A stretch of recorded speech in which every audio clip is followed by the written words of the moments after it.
Okay, now will discuss question number 4, exercise 1.1 maths class 10th. ठीक है, class 10 maths. So question is, use Euclid's division lemma to show that the square of any positive integer is either of the form 3m or 3m plus 1 for some integer m. ठीक है, so वही है, हमें a और b assume करने होंगे. So let us assume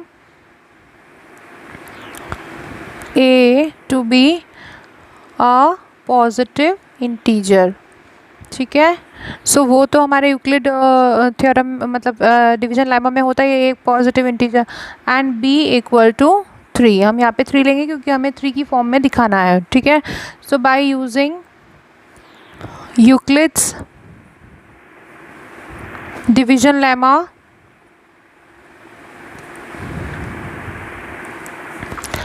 a equal to क्या हो जाएगा 3q plus r, where r is greater than equal to 0 and less than 3. So r can be क्या क्या हो सकता है 0, 1 and 2. ये तीन वैल्यूज पॉसिबल है हमारे इस b इक्वल टू 3 के according. So putting 1 by 1, so a equal to क्या हो जाएगा, एक बार हो जाएगा 3q, एक बार हो जाएगा a can be 3q plus 1 and a can be 3q plus 2. ये तीन ही पॉसिबिलिटी हैं. ठीक है, सो क्योंकि हमें a को प्रूव नहीं करना है इस क्वेश्चन में, हमें square of any positive integer prove करना है, उसकी वैल्यू फाइंड आउट करनी है. सो हमें स्क्वायर लेना पड़ेगा both the sides. So taking square both the sides.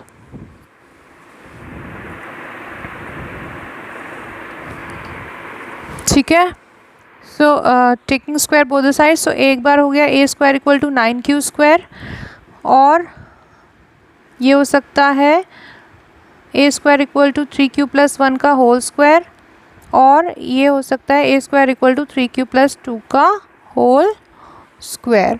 ठीक है, सो अब एक एक को हम कर लेते हैं. जैसे कि a स्क्वायर को हम सबसे पहले ले लें 9q स्क्वायर, तो हम इसकी वैल्यू रख सकते हैं 3 इंटू 3q स्क्वायर.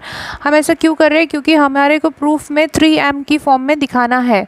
सो अगर हम 3q स्क्वायर को k1 मान लें, कोई भी एक कांस्टेंट k1 मान लें, तो 3k1 की फॉर्म में हम लिख सकते हैं. वे k1 क्या होगा, वे k1 is any positive integer. क्यों होगा पॉजिटिव इंटीजर, क्योंकि आप ये देखो q जो है, q पॉजिटिव इंटीजर होता है. यूक्लिड डिवीजन लेमा में q पॉजिटिव इंटीजर होता है, तो उसका स्क्वायर भी पॉजिटिव इंटीजर होगा. तो उसको 3 से, यानी कि एक इंटीजर से 3 से मल्टीप्लाई करेंगे तो भी वो एक पॉजिटिव इंटीजर होगा. तो 3q स्क्वायर क्योंकि एक पॉजिटिव इंटीजर है, तो k1 क्योंकि हमने उसको k1 मान लिया, तो k1 is any positive integer. अब की बार हम ले लेंगे 3q प्लस 1 का होल स्क्वायर.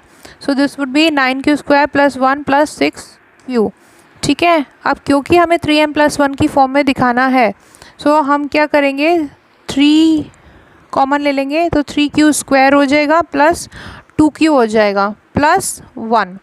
अब इसको हम k2 मान सकते हैं. ठीक है, इसको हमने k1 माना था, इसको हम k2 मान सकते हैं. और k2 भी क्या होगा, एक तो हम इसको ऐसे लिख सकते हैं 3k2 प्लस 1, वेयर k2 क्या होगा, k2 is any positive integer. क्यों होगा पॉजिटिव इंटीजर, क्योंकि k2 है क्या 3q स्क्वायर प्लस 2q. अब जब q पॉजिटिव इंटीजर है तो उसका स्क्वायर कर लो, उसको इंटीजर से मल्टीप्लाई कर दो और आपस में ऐड कर दो, तो जो टोटल आंसर वैल्यू आएगी वो भी एक पॉजिटिव इंटीजर होगी. तो k2 हमारा एक पॉजिटिव इंटीजर होगा.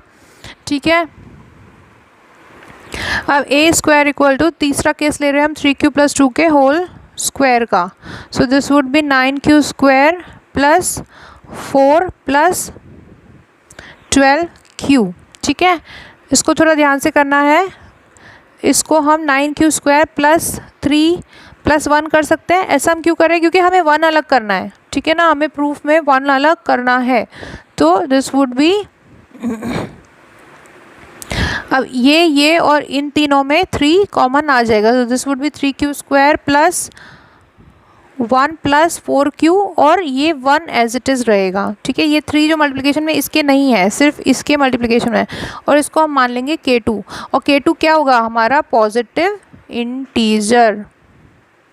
k2 is a sorry this would B k3 and k3 is a positive integer. क्यों होगा पॉजिटिव इंटीजर? क्योंकि आपको पता है q पॉजिटिव इंटीजर है तो उसका स्क्वायर, फिर उसको 3 से मल्टीप्लाई, फिर उसको 4 से मल्टीप्लाई, ऐड, ये सब मिलके भी एक इंटीजर ही आने वाला है। सो ए स्क्वायर अगर हम यानी कि ए स्क्वायर किस फॉर्म में हो गया, 3k1 और 3k2 प्लस 1 और 3k3 plus 1, where k1 k2 and k3 are positive integers. ठीक है, तो यानी कि अगर हम रिप्लेस कर दें, क्योंकि k1 k2 k3 है तो जनरल वैल्यूज़ ही एक पॉजिटिव इंटीजर ही है, ठीक है, तो उसको हम m से रिप्लेस कर सकते हैं।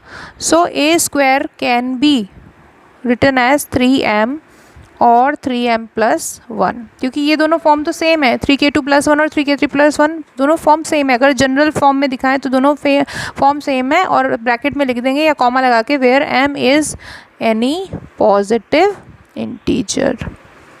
ठीक है, तो हमने क्या किया है, k1 k2 और k3 को m से रिप्लेस कर दिया है एक पॉजिटिव इंटीजर लिख के। ठीक है, so you can take the screenshot of this solution also. I'm just showing the complete picture.